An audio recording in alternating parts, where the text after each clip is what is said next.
یہ امام حسین علیہ السلام کی عزاداری کوئی معمولی نعمت نہیں ہے دوستو بزرگ، اللہ نے ہم پر کرم کیا، ہمیں امام حسین علیہ السلام کی عزاداری نصیب فرمائی، اللہ نے ہم پر لطف فرمایا، پاک بی بی سیدہ کی اولاد کا غمخوار بنایا۔ یہ اتنا بڑا اعزاز ہے، ہر کسی کو یہ نصیب نہیں ہوتا۔ اور مومنین کرام، میں ایک جملہ آپ کی خدمت میں عرض کرنا چاہتا ہوں، یہ مجلس جب رسم نہیں ہوگی نا، عبادت ہوگی، ایک مجلس انسان کی زندگی کو تبدیل کر سکتی ہے۔ ہاں، آپ کے سامنے دلیل دے دوں، آپ کے سامنے آغوش رحمت کتاب ہے، اس کے مصنف طبیعتاں گھبرانیاں تھے نہیں بھیا نا جی، ہے اجازت آپ کے سامنے یہ واقعہ عرض کر دوں؟ نوجوان دوست ہیں، ان تک ہم نے اللہم صلی اچھا چلیں، آپ کی محبت ہے، ایک جملہ ذہن میں آ گیا، کنجوسی نہ کروں۔ پاک پیغمبر نے حسین بتایا نہیں، حسین سمجھایا ہے۔ ہمارے نبی نے ہر موقع پر دنیا کو بتایا کہ میرا نواسہ کتنی عظمت کا مالک ہے، اور یہ حسین مولا سے نسبت، محبت، اتنا مقام بلند ہے، لمحے میں انسان کی تقدیر بدل جاتی ہے۔ آغوش رحمت صاحب کتاب والا لکھتا ہے کہ پرانے زمانے میں جس طرح آج کل محرم میں مجلسیں دیر سے جائیں گے، کوئی نہ کوئی گھر میں موجود ہوگا یا تالا لگا کر آتے ہیں۔ پرانے زمانے میں قلعے کے اندر شہر ہوتے تھے، کیونکہ دشمن کا ڈر خوف ہوتا تھا، تو قلعے کے اندر آبادی ہوتی تھی، ایک دروازہ، اسی سے گزرنا، اسی سے آنا، آگے خندق ہوتی تھی، پہرے کا انتظام ہوتا تھا۔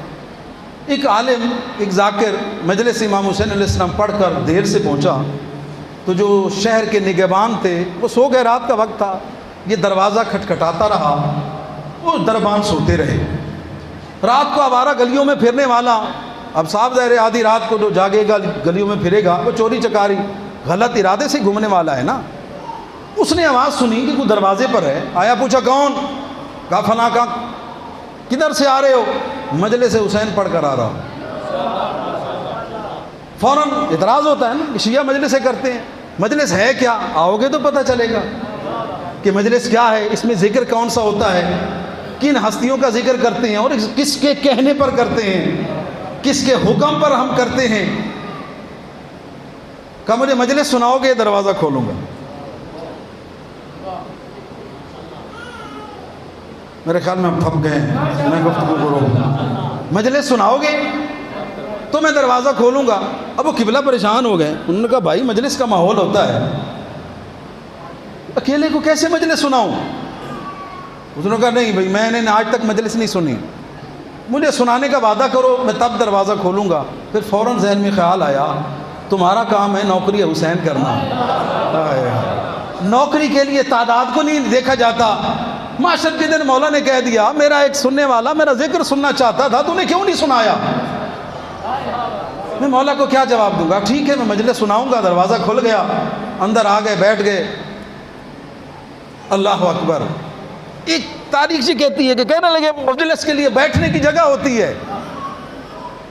ہاں، کرو حسین مولا سے محبت، نگاہ کرم ہو جائے نا کسی پر مولا حسین کی، لمحوں میں آسی سے حر بن جاتا ہے۔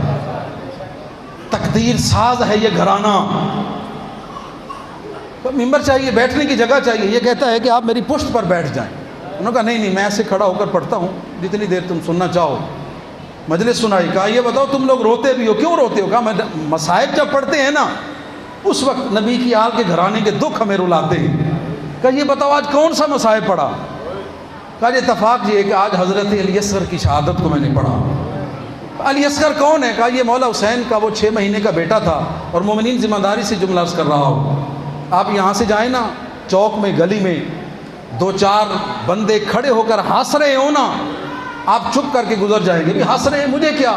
کوئی بچہ بھی رو رہا ہو نا، آپ پوچھیں گے پتر خیریت تو ہے، کیوں رو رہا ہے؟ اسی طرح جب عزادار روتے ہیں نا، عزاداری شروع ہوتی ہے، صاحب ضمیر پوچھتا ہے یہ کیوں رو رہے ہیں؟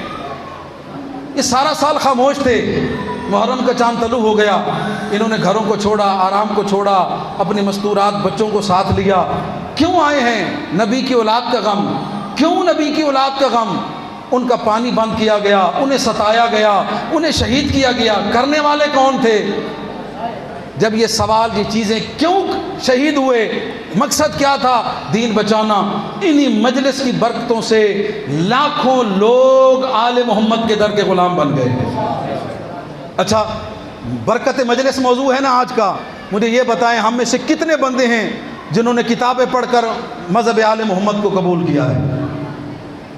نہیں ہمارے پاس وقت ہے، نہیں ہمارے پاس اتنے اسباب ہیں، نہیں اتنی ہم تحقیق کر سکتے کہ قرآن کی آیتیں پڑھیں، حدیثیں پڑھیں۔ یہ صدقہ ہے مجلس حسین کا۔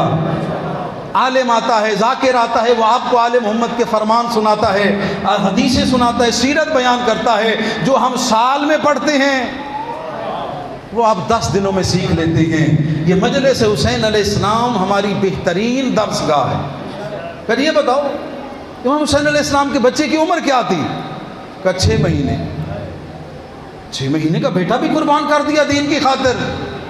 2 اولادیں پیاری ہوتی ہیں، قبلہ کہنے لگے، جوانی کی اولاد اور گود کی اولاد۔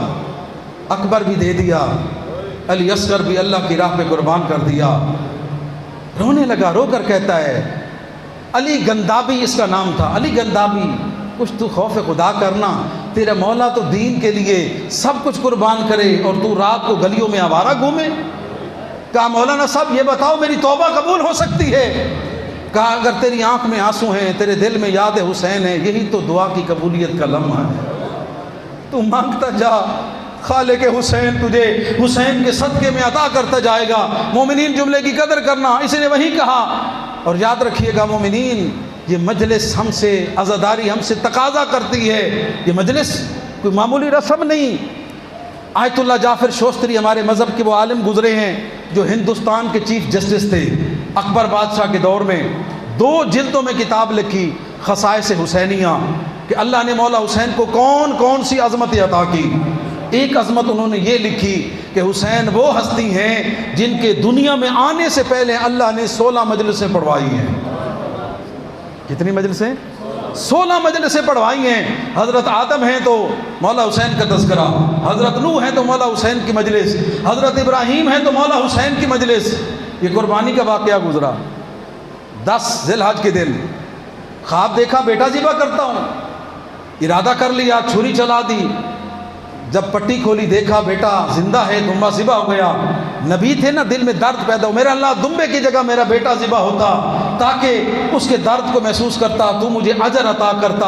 آواز خالق آئی، میرے نبی ابراہیم یہ بتا تو کس سے محبت کرتا ہے؟ میرے اللہ تیرے حبیب محمد سے محبت کرتا ہوں۔ یہ بتا ابراہیم تجھے اپنی اولاد پیاری ہے یا میرے حبیب محمد کی اولاد پیاری ہے؟ کہ میرے اللہ اس میں کوئی شک نہیں، مجھے اپنے اسماعیل سے، تیرے حسین، تیرے نبی کی اولاد سے محبت ہے۔ آواز خالق آئی، بس پھر سن، میں اللہ تجھے بتا رہا ہوں، یہی حسین ہوگا نبی کا نواسا جو کربلا میں 3 دن کا بھوکا پیاسا ذبح کیا جائے گا۔ آپ عزادار ہیں نا، سن کر رو رہے ہیں۔ وہ نبی باپ بیٹا تھے، رونے لگے۔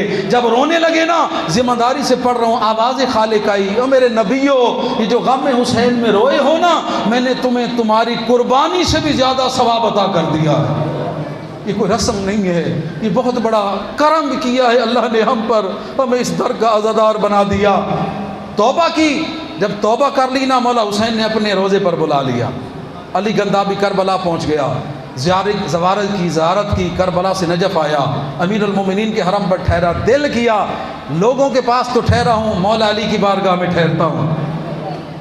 حرم امیر المومنین کا کچھ دن مہمان رہا، حرم کے کام کرتا، صفائی کرتا، جھاڑو دیتا، زائرین کی خدمت کرتا۔ نماز کا وقت آتا، آیت اللہ مرزا شیرازی جنہوں نے تمباکو کے حرام ہونے کا فتویٰ دیا تھا، جس کی وجہ سے برطانیہ کا اربوں روپے کا نقصان ہوا تھا، انہی کے دور کا واقعہ ہے۔ اطلاع ملی بہت بڑے عالم ہیں جن کی انتقال ہو گیا ہے، ان کی قبر وصیت تھی کہ آقا امیر المومنین کے حرم میں تیار کی جائے۔ قبر تیار ہو گئی، کیونکہ اس وقت یہ 100 سال پرانی بات ہے، موبائل انٹرنیٹ اتنے فعال نہیں تھے اور طب بھی اتنی ایڈوانس نہیں تھی کہ بتا سکتے کہ یہ بندہ واقعاً مرا ہے یا سکتے کی حالت میں۔ اطلاع آئی کہ وہ بے ہوش تھے، اٹیک ہوا تھا لیکن بچ گئے ہیں۔ سوچنے لگے امیر المومنین کے حرم میں قبر ایسے تو نہیں تیار ہو سکتی۔ تھوڑی دیر گزری، اطلاع ملی قبلہ وہ علی گندابی، وہ نوجوان وہ جو چند دن سے یہاں جھاڑو لگایا کرتا تھا، انتقال ہو کر گیا ہے۔ یہ آیت اللہ مجتہد ہیں مرزا شیرازی کہتے ہیں کہ یہ قبر اس عالم کے لیے نہیں بنی تھی، یہ عاشق حسین کے لیے بنی ہے۔ یہ اللہ نے اعزاز دیا ہے، تو میرے حسین کا سچا عاشق بن گیا ہے نا، حسین کے بابا نے اسے اپنے سینے سے لگا لیا ہے۔